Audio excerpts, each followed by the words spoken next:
morning, everyone. I'm Uma Brugman, and I'm from the Aerospace Corporation, and I'm thrilled to be your moderator today. And I want to thank AIAA for setting this panel up. In this session, we will explore how we can continue to drive science forward by working across disciplines and organizations. And in these uncertain times, we need to find new ways to collaborate and align our efforts. We'll discuss how NASA's science goals connect the priorities identified by the National Academies.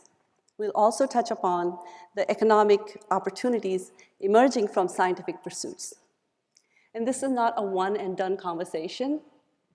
My goal is to synthesize this conversation and share broadly with you. We also plan to use this as a springboard for future gatherings. So we want to keep this conversation going. All right? We have a distinguished panel here today.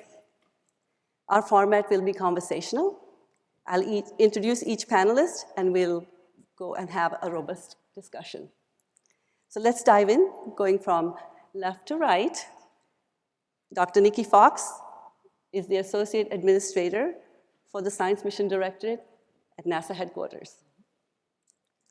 Jacki Cortese is Senior Director of Civil Space at Blue Origin. Justin Kugler is the Senior Director of Business Development for Intuitive Machines. And Dan Dumbacher is the Chief Innovation and Strategy Officer for Special Aerospace Services. And prior to joining SAS, Dan served as the CEO of AIAA. So give a round of applause for my wonderful panel here. Good job. So we'll begin with a framing question to NASA. I know Nicky keeps getting asked this question, but Nicky, can you help us set the stage for this conversation by explaining where NASA is in the budget process and what we know so far about the impact to space science and NASA space science? Yeah, I'm happy to do that. Good morning, everybody. Thanks for being here. So obviously, everything that we know for sure was released on May 30th with the President's budget supplemental, technical supplement. And so I encourage everybody, if you haven't had a chance to read it, there's a lot of material in there, and it's very, very comprehensive about the path forward. We are very proud to be a member of the executive branch, and therefore at NASA we align ourselves with the priorities of the administration, for the president, with the Office of Management and Budget, and of course with our decadals as well. I mean, we look across the whole spectrum. One thing that is very clear when you read that technical supplement is NASA will continue to do great science on behalf of the nation. We're also very excited to work with our new interim administrator, Secretary Duffy, and so we're excited to hear about his priorities as well. And one thing we do want to make sure is that we leave room for the new leadership to be able to put their stamp on the priorities. But we are, as always, I think everybody knows NASA moves through, we've moved through many dynamic times before, and we are just really focused on performance and delivering science for the nation. Thank you for that. So one of the things I thought would be interesting is for the audience to understand what role the National Academies plays in setting NASA's priorities. So could you describe the decadal process for this audience? Absolutely, and many of you I know take part in the decadal process. It is driven for NASA science. We have one decadal for each of the 5 science divisions in the Science Mission Directorate. As the name suggests, they happen roughly every 10 years. It's more like a solar cycle. It tends to slip to 11, but we really value the decadals because it is a chance for everyone in the science community across the whole spectrum, from all the different types of scientists, engineers, industry, international partners are all able to really submit what they consider to be the highest priority science for NASA to do. And so it's a really great opportunity. I actually do want to take a moment to thank everybody who works on the decadals, because they are a huge amount of work and they are so valuable to us. They're all on a slightly different cadence, and so each division is kind of getting their decadals in a different point. We also do a midterm check-in at the 5-year mark to see if there's any changes in the priorities of what we do. But it really lays that framework for what is really important for us. Obviously, at NASA, we want to have a balanced portfolio, which is, again, a really good benefit of having the decadals, because each one of the divisions has their priorities laid out for them. But we also layer that on top of, what are the priorities of the administration, and we look for what are the intersections between what is in the decadals and what is an administration priority. There are loads of them. I can name just a couple of, obviously, planetary defense, disaster recovery, disaster support, space weather, unlocking the secrets of the universe, and of course, supporting Moon to Mars. Sounds great. And if you are a new space entrant, it's worthwhile reading the reports that come out of the decadals. It's very illuminating. Actually, I was going to ask Dan, because he's leading a panel right now, if you wanted to comment on your experiences. And I'm trying to read these decadal surveys that Nicky just referred to. There's a stack like this in my office at home. They are prolific. The pictures are nice. That's about as good as I have gotten so far. Exec summary, that's what I say. It's 70 pages long, though. So to Nicky's point, I am co-chair along with Dr. James Day from the University of California, San Diego, on the non-polar, and I emphasize non-polar, lunar landing site prioritization, I'll call it, based on science objectives coming from the decadal surveys that Nicky referred to, as well as NASA's Moon to Mars objectives. So we're early in the process. We have a steering committee and the panels are off working as we speak. I get to go brief the SSB tomorrow on our status. So that whole process, the way we're looking at it, is an opportunity to take what happens in what came out of all the decadals, the Moon to Mars objectives, and look at how the science objectives translate into landing site selection, and then turn that over to NASA for their planning purposes. And in that process, we will include an assessment of capabilities, kind of what we have now or what NASA's got planned midterm is kind of the way we're phrasing it now, and then looking at what some of the longer term capabilities needed to implement or to address the science objectives. So all in process. I will put in the plug. Thank you, Nicky, for this. I will put in a plug. We have the website open for public input through something like mid-August. I can't remember the date off the top of my head. I should have come prepared. But I will tell you, it's an opportunity for anyone to provide us input into this. Just go to the National Academies website, look up non-polar lunar landing site, and it'll come right up. And look for the public comment. We are looking at opportunities down the road for other ways to bring in input. And all I'll say is stay tuned, because we haven't figured it out yet. But it's a process, and we ultimately owe Nicky a report September a year from now. Mm-hmm. Yeah. So welcome to participate.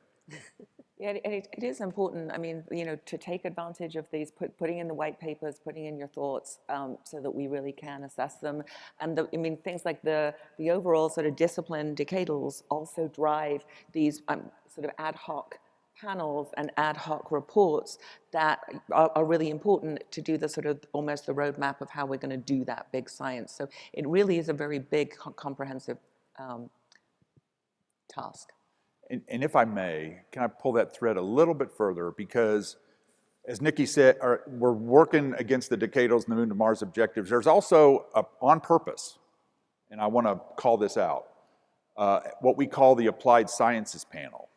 which does not translate to a decadal, which does not translate, kind of ties back to Moon to Mars objectives, but we are looking for that input in terms of what are some of the applied science needs and how does that translate into non-polar lunar landing site prioritization. So when you think applied science, think ISRU, think mining opportunities, let your mind go.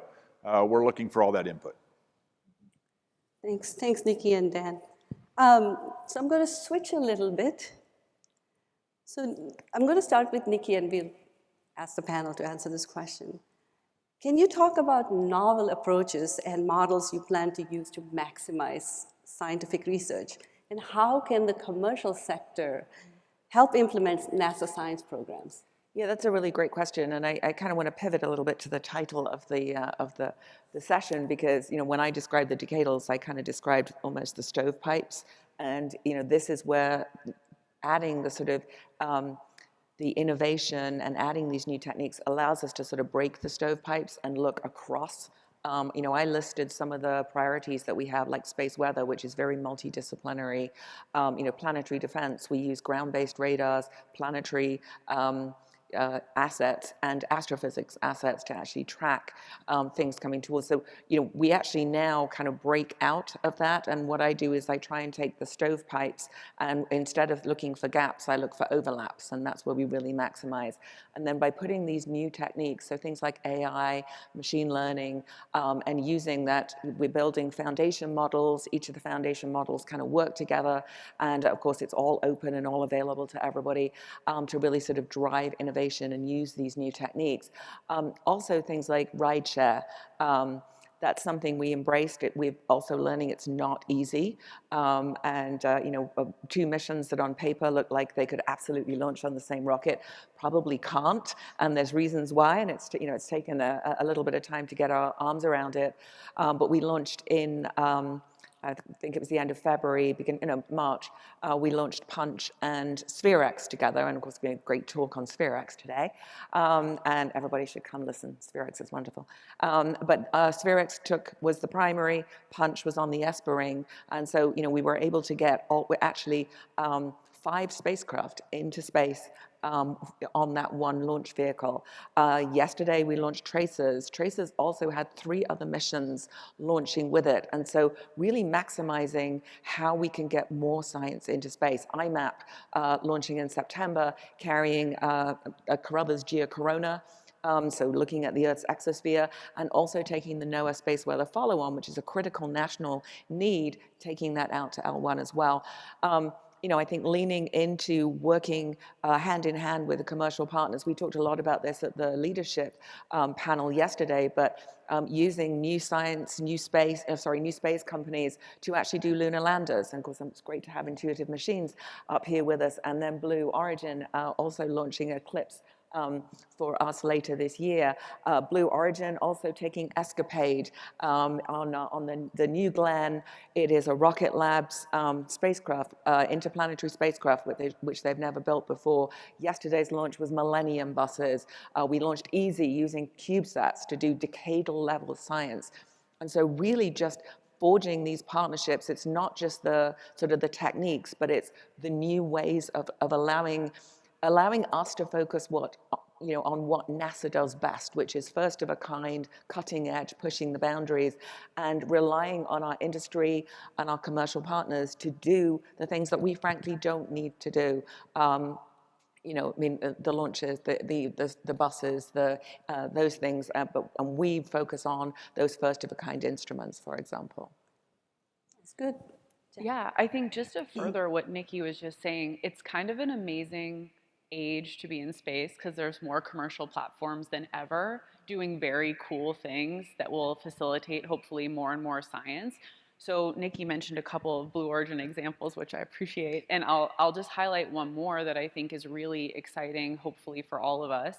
So we have our Blue Ring platform, which is an in-space, essentially transfer vehicle. But what's really cool about it is it has about a dozen ports.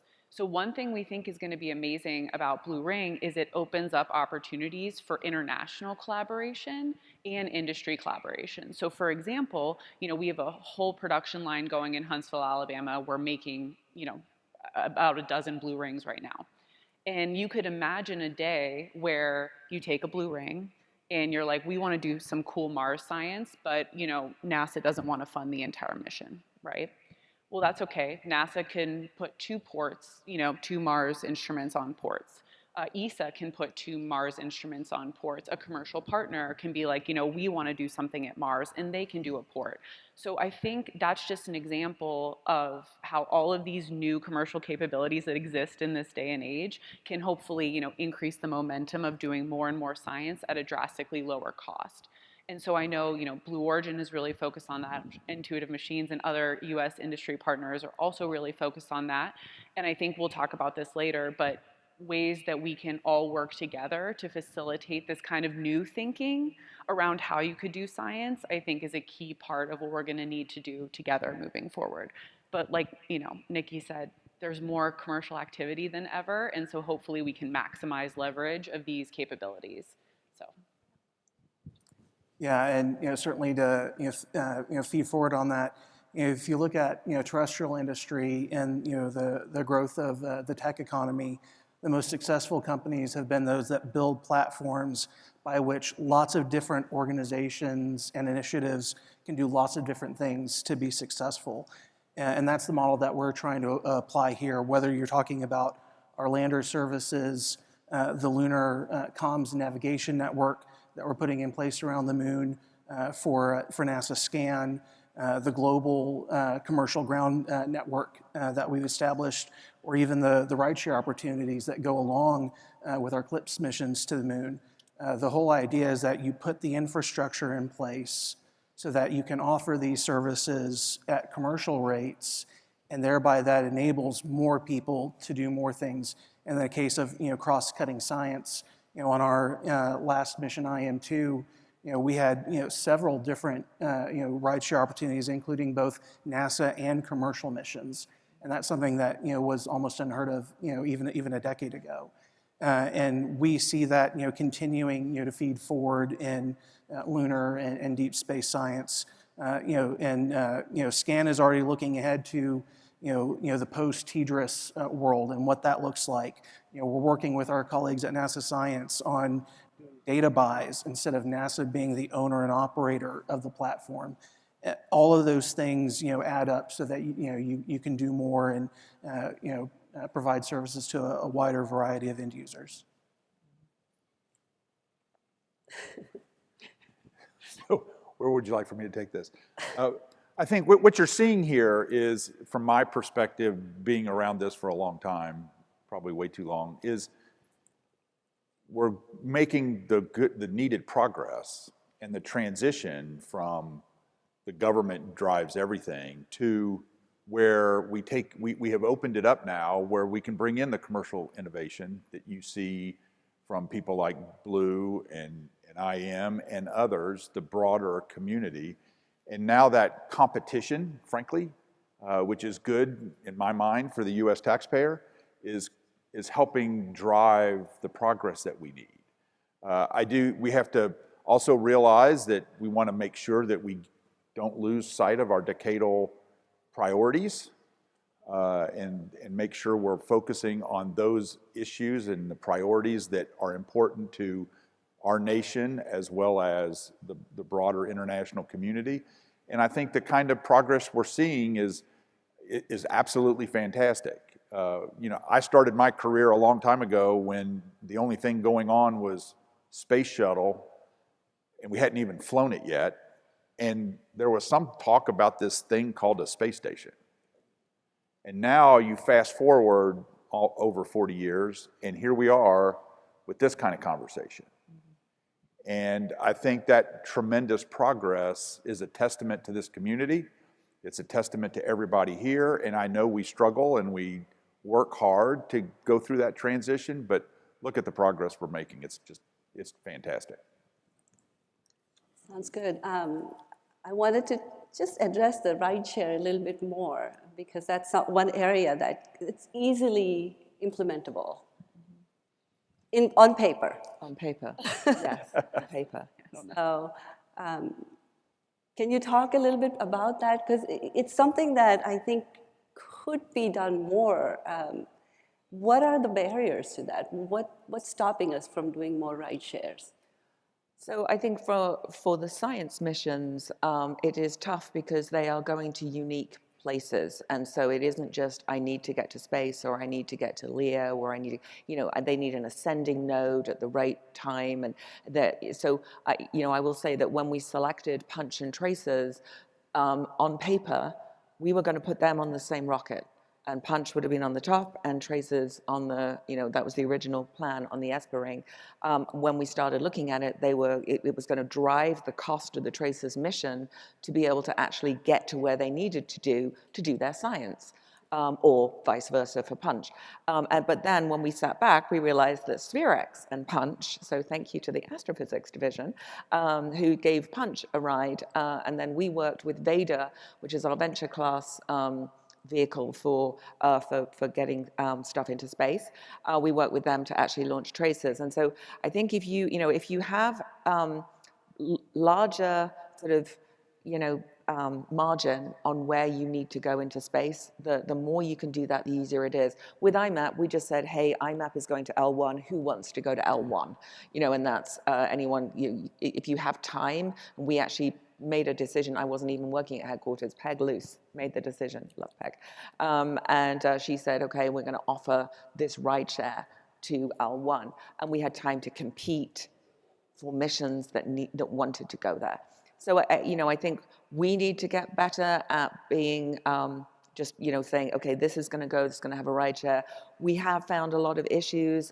Psyche was supposed to have Janice launched with it, and at one point Escapade was going to be on that ESPA ring as well, and there was no way with the actual, when they did the final launch trajectory and the all of the sort of the margins and the delta V and various other things, there's no way that Escapade could launch with it. It would have had to do sort of like go out and do like a backflip, and again the actual complication of the mission design meant that it was just too much to do that. And in the end, with the Psyche took advantage of all of the power of the Falcon Heavy, and there wasn't enough to take another one. So, I think we have to sort of look at what the primary and how they're driving the requirements. But often we are using a full capacity of a rocket. It's not like we're just, we're not being dropped off in various places. I'm always amazed when I see like the STP program, and we've had several launches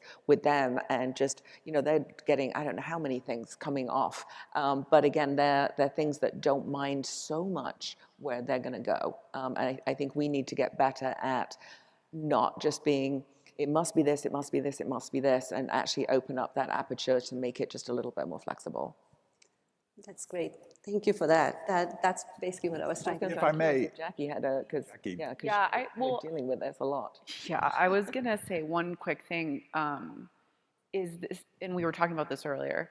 It's not always just the science barriers. It can be programmatic and procurement issues. So one thing, for example, is there's universal agreement, right, that we want to do more science together. We want to leverage commercial platforms, but things sometimes don't fit neatly into existing programs. And so when that happens, it's almost impossible. Sometimes it feels impossible to like green light a good idea, right? It's like, okay, just to use the Blue Ring example, it's like, all right, we have one sitting in Huntsville. We want to go to Mars, just to continue with that strain of thought. And it's like, okay, well, it sort of fits on Vader. It sort of fits on this program, it sort of fits on that program, but there's no existing way to be like, okay, let's go do that. So sometimes, the process on the procurement and contractual side and getting something going can take longer, and almost it can be as difficult as some of the scientific, challenges that we're addressing. So I would say that's one thing that we try and work with, NASA and other agencies on, is just, like, how do we do this? We all want to do it. There's amazing science we can do. We can build the instrument, but like the how and the T's and C's can be the most difficult part, I think we found. Yeah, and I'll say that's actually why we're really leaning into things like the CLIPS program, and then the new, really excited about the new priority for the commercial Mars, which I know we're going to be talking about this afternoon. But that, you know, to actually try and enable, okay, if you select a bunch of instruments that are kind of destination agnostic, and then they're there and they're ready, and somebody says, hey, we got an extra port here, we're hoping, I realize it's, you know, these things take a little time to build up, but we're hoping to be able to take better advantage. So that blue ring going to Mars, I'm ready to say, how many ports can I have? Rather than, oh, sorry, you'll have to go without me. So that's what we're trying to do. And I'll add, I will encourage people to think bigger. And what I mean by that is, let's think of the opportunities when they present themselves.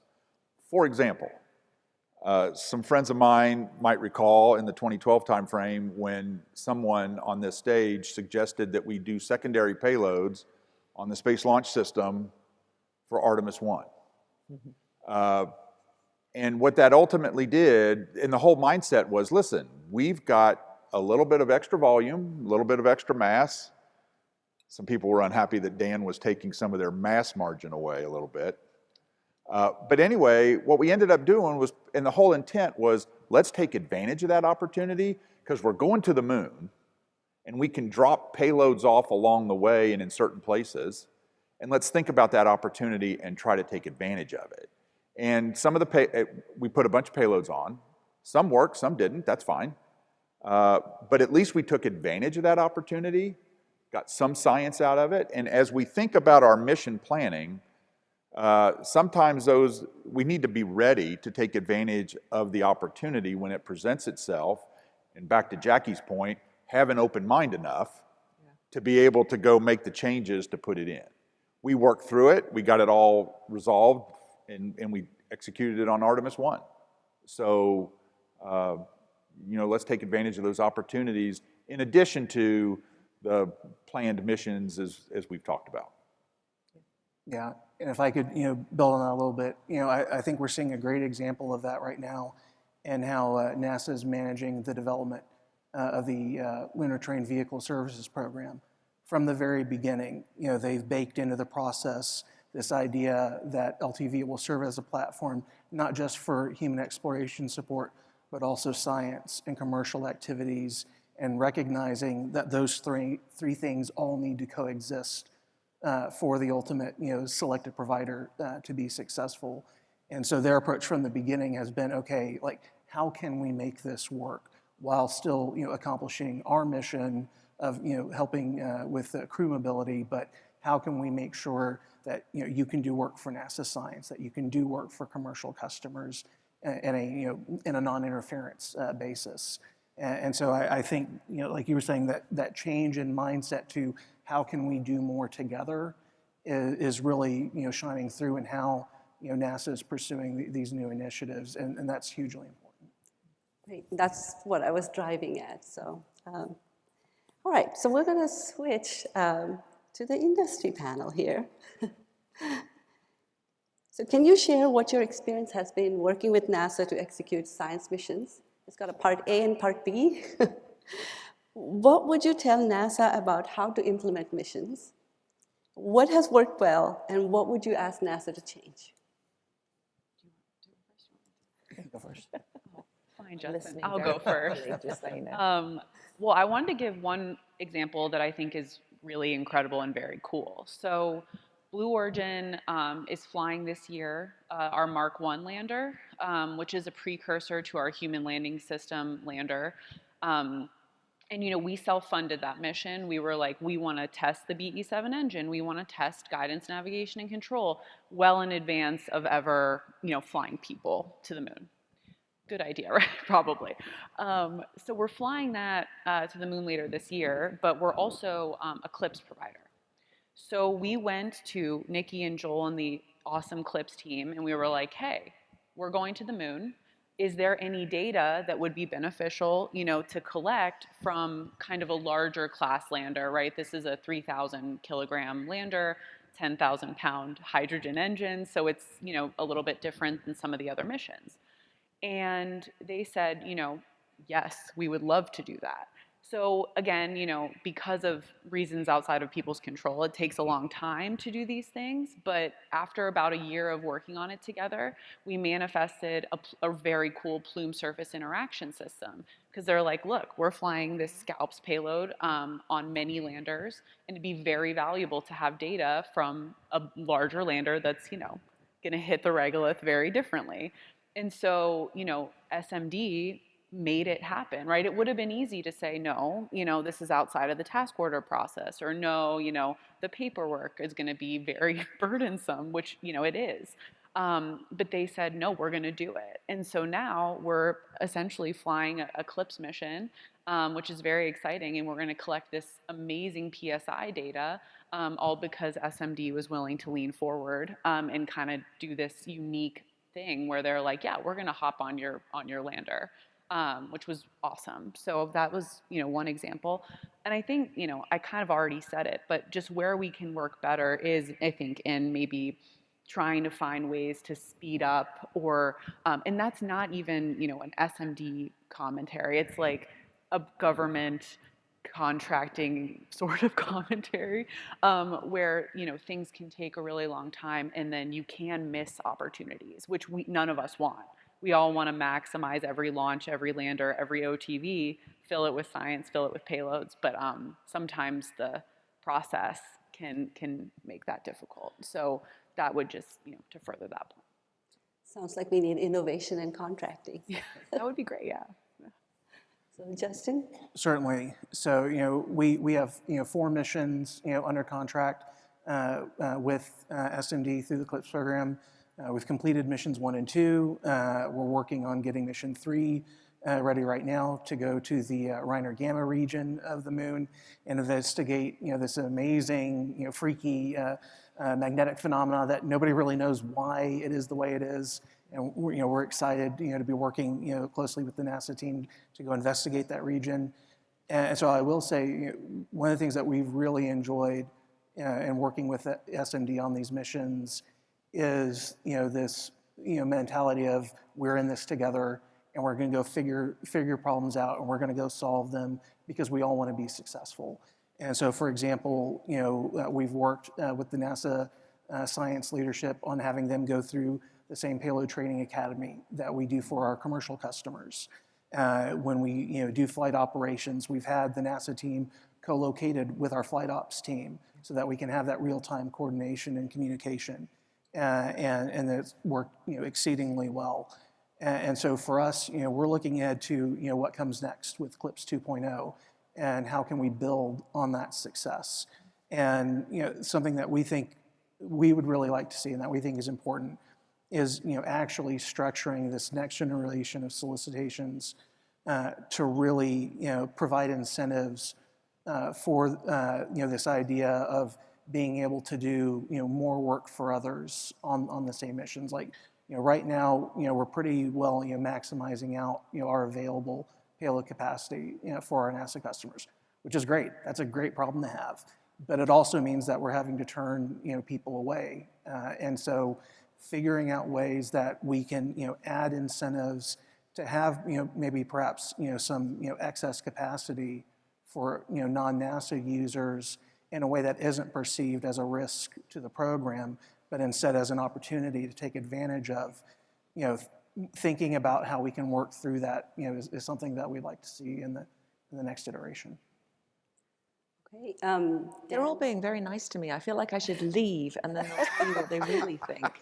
Because I'm amazed that no one has come at me with like, you need to stop trying to make us do the work NASA way, like by NASA, why don't you just let us use our standards that work all the time? No one's taken it. I'm ready. I'm good. So just bring it on. I actually want to be able to improve, and so you need to be less nice. Dan, over to you. My reputation precedes me. Okay. Actually, I think 2 points. I think number one, I think what NASA could do better is get a better balance on the risk versus reward discussion. I think we've tended to increase our risk aversion over time. We've built up scar tissue from various incidents, both human and science side, and that legacy tied with the fact that our younger workforce, as it has been developed, both in industry, although in industry they're addressing the problem, on the NASA side, we haven't given our young people a chance to go do real hardware programs as much as it started back in my day, and a chance to fail. I mean, my bosses gave me chances to go do things, and then when the failure occurred, I heard about it. But that was all a learning exercise. And I think that risk-reward balance, I think, is something that really needs to be, frankly, assessed within the agency. I will call it, let's get back to the Apollo mode, where we were willing to go take some risks because we had a goal to go meet, and we were working hard at it, and we made some mistakes along the way, but we learned from them quick, we fixed it, and we got on with it. Challenger, Columbia, other missions around Mars put in this risk aversion that I think we got to get a rebalance on. And then let's also honestly look at how we get our workforce internal to the government as well as in private industry, more of these hands-on, do real things, even if it's just on a test stand or building something to fly, but give them that hands-on experience, give them the space to succeed and fail a little bit, and then help them learn from that and move to the next level. Oh, I think, to a certain extent, that's a balance of, what NASA as the customer is paying for. If we're, working together on a mission, we expect a certain level of insight and coordination because, maybe there's decadal science that has to be accomplished, or, there are other, priorities that have to be satisfied. But if it is the case where NASA is doing a data buy and, we're going to go assemble a solution, then we do expect to be able to have that freedom of flexibility to determine what is the most cost-effective and schedule-effective way of delivering that data product that the government is paying for. And as a result, that gives us the ability to move faster, but that also means that the reins have to be loosened a little bit so that we can go do that work and do it on commercial timescales. That's basically what I was I was poking at. I've heard, don't restrict us with your mission assurance requirements. Tell us what you want. Don't tell us how to do it. And so that's got to change if we are going to do things faster, and we'll be taking more risks. So I think that's come across. But how would you agree with that? I would. I think, there is also, there's almost the NASA standard. Everybody expects NASA to succeed. And so when we fail, it's like, oh my goodness, I can't believe NASA didn't fail. And I'm really sorry, Justin, because I'm going to use an example. I'm sorry. No, but, I was expecting it. Sorry. But at the Intuitive Machine 2 landing press conference, I actually got asked, well, are you still going to do clips now because you're 1 for 3, and by the way, Lunar Trailblazer isn't communicating. And, it was in that moment that I realized, absolutely, this is when we lean in. This isn't when we go, oh, we're going to go back to doing things the way we did them before. This is where we have to lean in and say, okay, yeah, we're actually celebrating the fact that, okay, that this one was not successful. We got to do lessons learned. They're going to go back. They're going to look at that laser rangefinder. They're going to figure out these things because absolutely they don't want me sitting there at Intuitive Machines 3 having the same conversation. I mean, you're very, very motivated. And just this idea of well, are you going to bring in more oversight? You're going to bring in more this, more the other. No, if anything, we're going to try and step back. The CLIPS model is working. Yes, it has teething problems. People are, have never built landers before, and they're coming together as new companies. And actually, if Intuitive Machines, you go visit them, and like the way that they're doing the additive manufacturing. I mean, there was a conversation I had when somebody was like, yeah, we wanted a widget to do whatever it was, X and Y.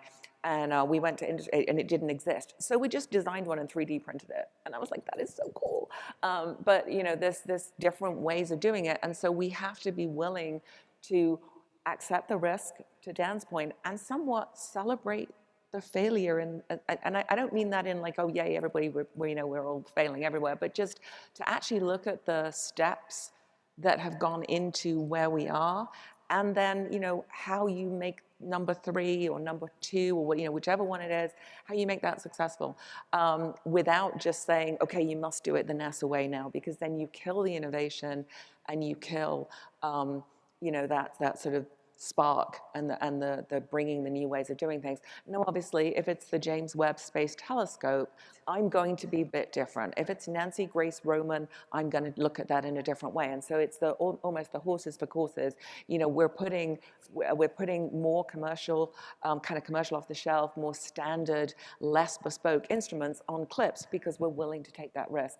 And so, it was a rough day. It was a very rough day. And then, with Lunar Trailblazer then not communicating as well, it was a really rough day. But then we celebrated a few days later Punch and Sphere X with a fantastic launch. Easy went up 2 days after that. There was a Crew launch as well that went up at that week, and we had so much to celebrate. And so I think you have to be willing to celebrate the failures and accept them for what they are, kind of, invite them into the room, accept them for what they are, and figure out how you use that experience to move forward without just pivoting back to zero tolerance for failure. Right. Can I be the old historian guy on here? Because I want to foot stomp what Nicky just said with a story. Back in the mid-90s, I was running a flight test program out at White Sands Missile Range on vertical landing rockets, DCX, DCXA. We completed all of our flight tests, met all the flight test objectives, 10% under budget, for the record, on schedule. And the very last flight, one of the 4 landing gear did not deploy. Vehicle comes down, we're going to see what happens here. Falls over, explodes. Immediately, I get the phone call from people about, you got to establish the failure review board and all that stuff, kicked up right away. While we were sending the crew down to go look at the hardware and try to figure out what happened, because we didn't know at the time, obviously, I'm standing in the control room at White Sands, and phone rings. Gentleman turns around and looks at me and says, hey, Dan Golden's on the phone. My immediate thought was, well, guess who's about to get fired? And it was the exact opposite. It was exactly what Nicky just talked about. It was the leadership calling the project manager saying, good job, you did everything we asked you to do, you did it on time. He didn't know the under budget part at that time, but you've done it on time, you met all the objectives, great job. We're all obviously disappointed, but I want you to hold, and please tell the team to hold your heads high for what you accomplished. Don't get hung up about the failure. So that leadership, setting that right context and setting the environment to allow this discussion to happen is absolutely critical. And I will tell you, with the crew at McDonnell Douglas, and a lot of them went to work at Blue and SpaceX and other places, that crew, you could, when I was able to tell them the conversation I just had, you could watch the spirits do this. Because now they felt like, they didn't feel like a failure. They felt like, okay, we got this, let's move on. Yeah, that's a culture and mindset that has to be consistent and pervasive. So, okay, I'm going to switch to a happier. It was a happy conversation. So it's happier. So I'm going to open it up to everybody. So can you speak to the economic value of pursuing science? I heard you speak about it yesterday, Nicky, and so that I was like, I wanted to say that today too, to this audience, because there's so much impact of pursuing science and NASA science especially. But I'm really interested in your opinions too, is what you think is the economic impact. So I'm going to start with you. Okay. I mean, obviously, I'm a big fan of NASA science, if you haven't noticed. But we do science for the benefit of the nation, and in the science that we do, and it doesn't matter for me whether it's with it's all science, whether it's a human exploration or whether it's a robotic exploration. We're all doing science. And it really is, it pushes the boundaries. We get all kinds of amazing spin-offs, actually. The technology that we design that you use today and you didn't even know you needed it 10, 20 years ago.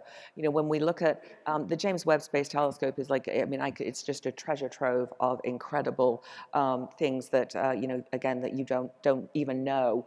But LASIK comes from the precision deployment of the James Webb Space Telescope, that sort of intricate ballet that it did in space to unfold the universe. I love that expression. But that's being used in precision optics and indeed in LASIK. That's something that just didn't exist. Quantum computing, your cell phone. I keep telling my kids there would be no selfies, no TikTok without NASA. It's like these things that are just, we now take for granted. But also, we're so proud of the work that we do to support our first responders with our disaster recovery program. Over 75% of Fortune 100 companies use NASA Earth data in their operations. And that is, the products, everything that we do is open, and we have full open access to the data, to the products, to the routines that create the products. And that means everyone can use those products, from like the CEO of a company, the chief operating officer, whatever, all the way down to a farmer in the field who actually is pulling out an app, and it's called OpenET, and they can look at when their field needs to be watered. So it takes the stress off the crops by actually watering them at the right time, not overwatering them and killing the roots, not underwatering them and stressing the system, not wasting our precious water. And we have so many people who are just excited about that their daily routine involves checking a NASA app. And so we're really proud of that benefit. It isn't just the technology spin-offs, but it is the difference that we make to people's everyday lives. And I'm not sure people realize how much NASA Earth data is used. It is an incredible data set. And of course, I'm really excited. Next week, we'll launch NISAR, which is going to totally revolutionize the way we look at our planet and the way the land moves. So we've got PACE and SWOT looking at the ocean, the surface water, and the health of the ocean. And now we have this incredible tool that is going to be able to detect tiny little land quakes that we think are the precursor of earthquakes that you cannot detect right now. And with this precision radar we have with NISAR. So these are going to be enormous amounts of data, incredible products that are just released to the public to use, whether it's looking at the perimeter of where a wildfire is and when it's safe for a first responder to go in, whether there's a danger of a landslide that is coming because there has been flooding, and again, you don't want your first responders going down a road that is covered in mud. There are all of these things that we are very proud of, and so the economic benefit is just amazing. I think even the way if you look back to a number of years ago, as Dan was talking about, when NASA really did everything in-house, and now I do not have a mission that does not have a major industry, commercial, usually many industry partners that are doing the things that they didn't do 20 or 30 years ago. And so I think Amit had a great expression yesterday as we sort of increase the sphere of exploration. The commercial sector just comes in and fills up the sort of the extra space. And so, there's so much economic benefit, but there's also just the sheer inspiration of what we do. I think that also has its own, maybe not a dollar benefit, but it has a soft power benefit that is immeasurable. Sounds great. I haven't heard you talk about Parker Solar Probe yet. I've heard of that mission. Yeah, I mean, obviously, Parker Solar Probe, we created materials that will withstand incredible heat. There's many tools that have gone from Parker Solar Probe, even just the smarts in the spacecraft, because it has to look after itself. Anything goes wrong, that spacecraft has to look after itself. There's no way you can joystick Parker Solar Probe. So, just many things. Also revolutionizing the way we look at our star, understanding how a star works, which will help us as we're looking for life elsewhere in the universe, but also giving us fundamental physics to put into our foundation models to really do much better job of predicting space weather.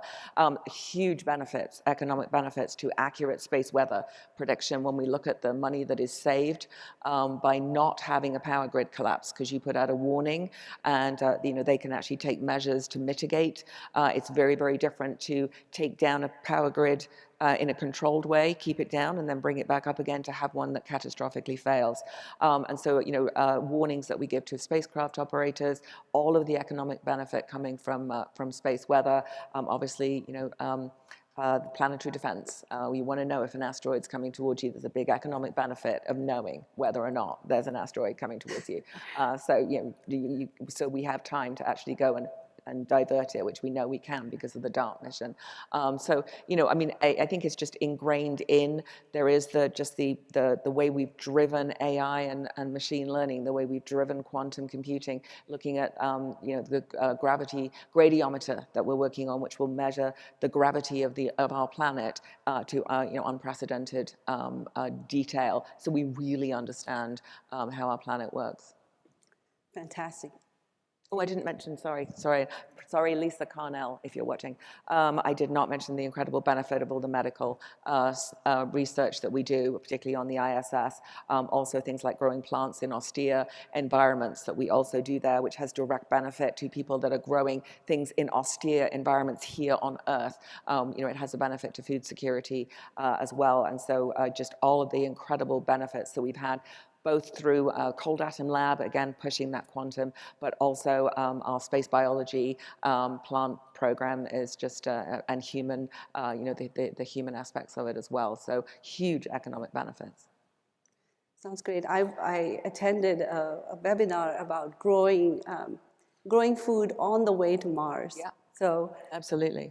Yeah, and even things like they're looking at like how you infuse. If you take a microgreen, which is very easy to grow, and it's got loads and loads of nutrients in it, but not everybody likes microgreens and they don't want to eat them every day.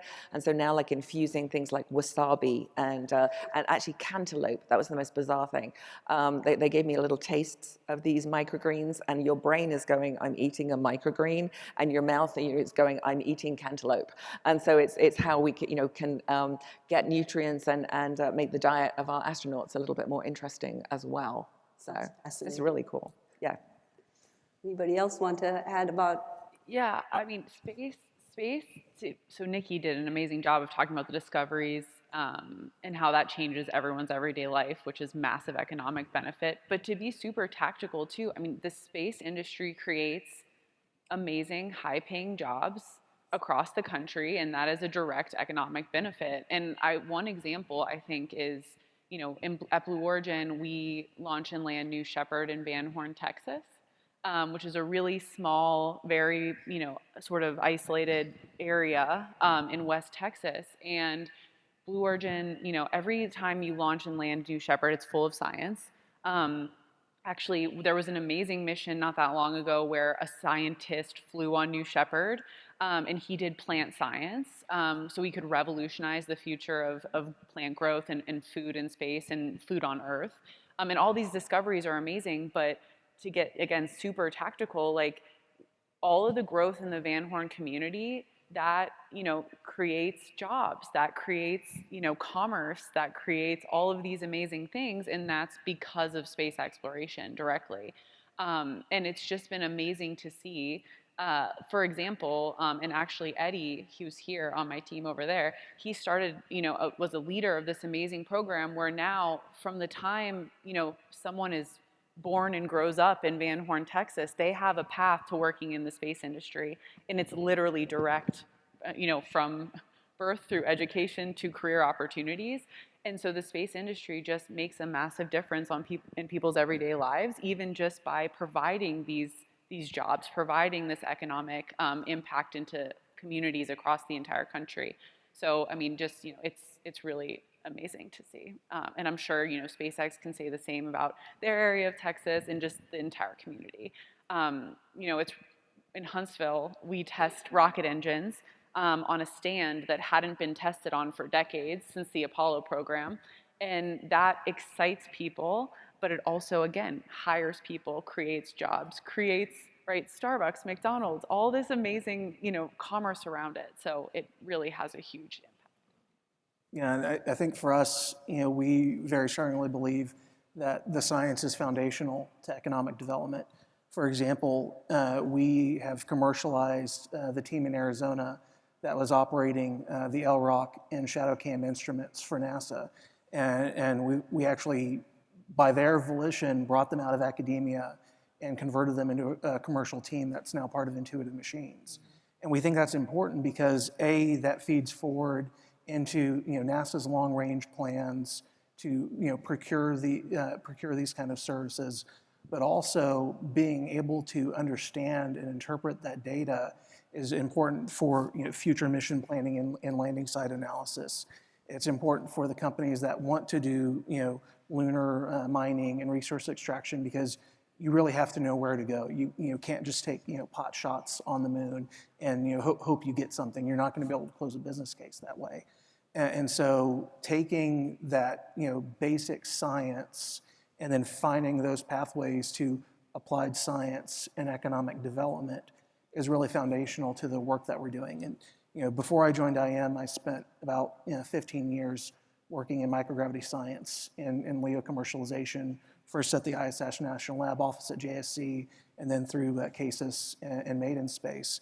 And that thread ran through everything that we did on station, everything that we did on free flyers, and that's exactly what we're doing at IM now. And again, it's all about using that initial discovery to identify what the value propositions are for both government and non-governmental customers, and putting those platforms and that infrastructure in place to help people be successful and generate that economic benefit that actually helps improve people's lives here on Earth. Cool. Dan? Yeah, I'm going to use two examples, and okay. All you engineers, you like data. Here we go. I learned this in the Academies meeting a couple weeks ago in our public meeting. Thank you. I learned so much doing this. This is so much fun. Heliophysics guys walk in and start telling us about the decadal survey, and at the end of the presentation, one of the scientists stands up and says, does anybody remember the Mother's Day 2024 solar storm? And some of us did, some of us did not. And he goes, I want you guys to understand that one solar storm on Mother's Day, a Sunday in 2024, resulted in almost $500 million loss in agricultural production. Why? Because we had a solar storm that upset the GPS, that upset and did not allow the farmers to plant their crops at the 2-centimeter accuracy that they planned on. $500 million of production lost in one day, one solar storm. Think about that. That's why space weather is important. Example number 2. Let me go to the space science a little bit, and I thank my space science friends for this one. Everybody remember the ozone hole issue we had back a few years back, where we had to change the chemicals and the aerosols and all that. Why did we know? How did we know to go do that? Because the planetary scientists had been studying the physics at Venus and had understood the physics, saw the physics, and saw the implications and the impact of what that physics was doing, noticed that was going on Earth, and if we didn't pay attention, we were going to be in trouble. So thank your space scientists for the ability to know to go fix the ozone problem. Thank your heliophysics scientists for the ability to have improved agricultural production. And I'll also note in that storm, 5,000 small spacecraft autonomously had to relift, reboost. Wow. And then now we've proliferated, Leo, I can speak. That's an even bigger issue with orbital drag, and we're seeing a huge uptick in that as well. But yeah, thanks for those examples. So you heard it here. Thank your planetary scientists. And heliophysics. And heliophysics. Let me not forget that. All science. And your Earth. That was just two examples. We can cover others. Yes, and don't forget your Astros, guys, because they're amazing too. And I'll just maybe one final thought on that is that 85% of the NASA budget goes out of house. And so there is also that, to Jacki's point, of how it drives industry and how it's driving that. 85% of our budget goes out of house. Yeah, there was a study, I think, last year, in FY23, and it said NASA generates $75.6 billion in revenue for in economy, and then 305,000 jobs created. So that was the study, so please look it up if you haven't. We have 15 seconds left, so I'm going to wrap it up here. If you have questions, if you have anything, reach out to me and I will make sure the panel sees it. And I want to reiterate, please engage with us. We will we'll keep this conversation alive, and maybe at SciTech and other events. So look forward to hearing from you. Thanks, everyone. Thank you, panel.